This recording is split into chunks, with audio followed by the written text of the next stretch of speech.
तू म्हणा ना. स्टार्ट म्हणायचं थंब द्या. नमस्कार, मी शीतल मोरे. मी आज केंदूर या गावात आली. आपण सनेजच्या प्रोडक्टचा रिझल्ट घेतला होता की मक्यासाठी.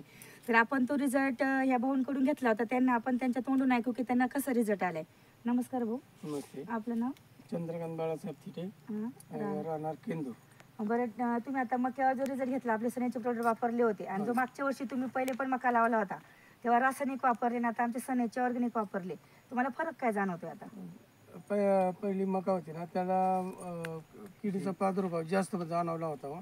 कारण 2 फवारणी करायला लागल्या.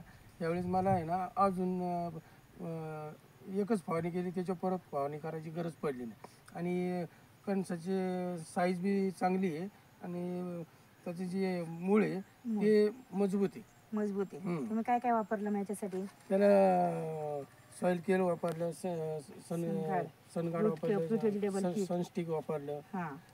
त्याचा मला रिझल्ट चांगला आला. तर तुम्ही आमच्या शेतकऱ्यांना काय संदेश देणार की वापरायचं का नाही वापरायचं, ऑर्गॅनिक करायचं का रासायनिक करायचं? जे समोर जे ओळखीचे शेतकरी आहेत त्यांना मी याच्याबद्दल गाईडलाईन करीन आणि प्रोडक्ट चांगले आहे म्हणून त्यांना सल्ला देईन.